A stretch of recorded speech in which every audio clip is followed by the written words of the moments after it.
Halo rekan-rekan aparatur sipil negara di seluruh Indonesia. Tiap hari kita pasti berhadapan sama yang namanya laporan dan keluhan masyarakat, ya kan? Tapi pernah kepikiran nggak? Gimana kalau tumpukan kertas itu sebetulnya bukan beban, tapi justru data super berharga untuk perbaikan?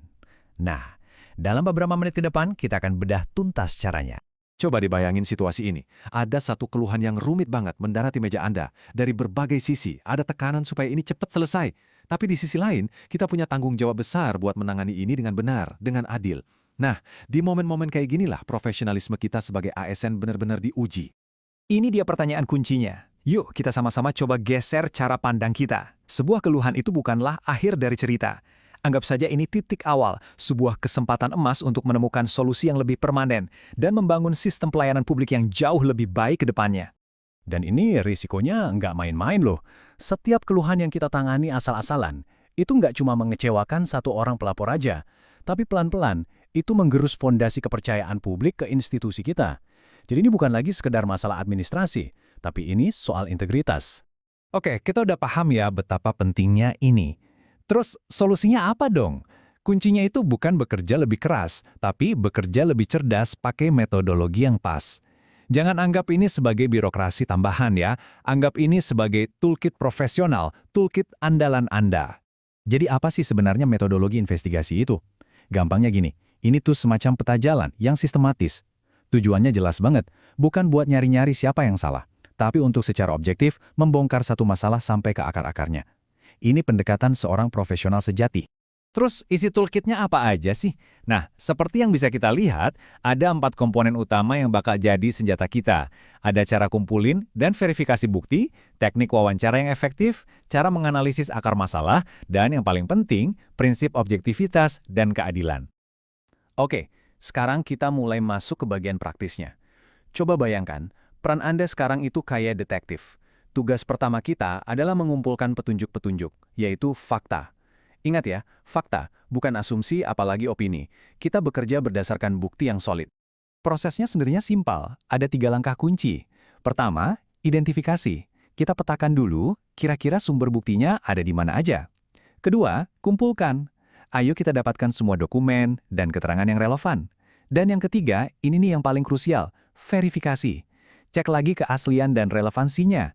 Jangan sampai kita membangun analisis di atas data yang rapuh. Oke, dokumen dan data udah di tangan. Tapi bukti itu kan nggak cuma ada di atas kertas ya. Kita perlu ngobrol sama orang. Nah, ini seringkali jadi bagian yang paling tricky. Gimana caranya kita bisa dapat cerita yang utuh, bukan cuma jawaban singkat iya atau tidak yang nggak ngungkap apa-apa. Coba lihat deh perbandingan di sini, kelihatan banget kan bedanya?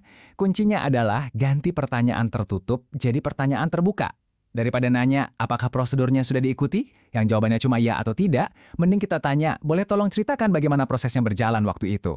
Lalu dengarkan baik-baik, jangan motong, dan selalu gali lebih dalam. Jawaban pertama itu jarang banget jadi jawaban yang sebenarnya.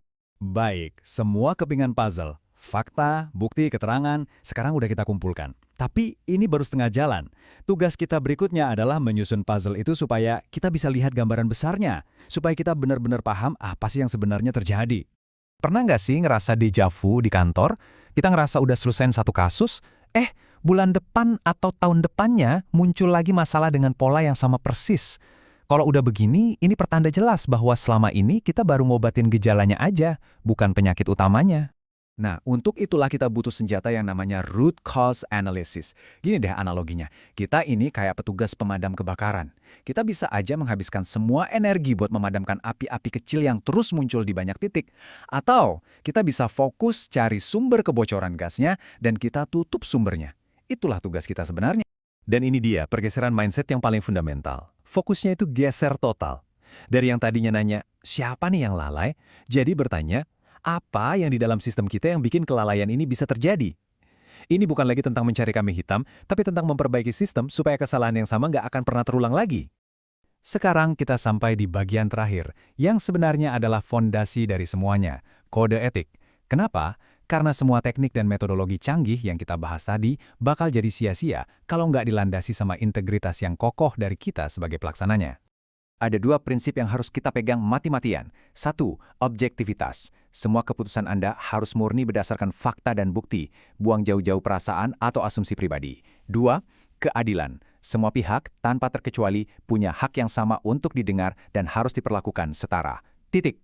Coba deh kita renungi bareng-bareng kalimat ini. Publik itu sebenarnya paham kok, nggak ada manusia atau sistem yang sempurna. Yang mereka harapkan adalah ketika terjadi masalah, kita menanganinya dengan integritas penuh, dengan transparan dan profesional.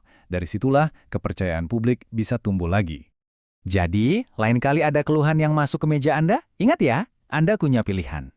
Anda bisa sekedar menutup satu laporan, selesai. Atau, Anda bisa melihatnya sebagai sebuah kesempatan emas untuk memperbaiki sebuah sistem yang lebih besar. Pilihan itu ada di tangan Anda. Jadilah motor penggerak perubahan di instansi Anda masing-masing.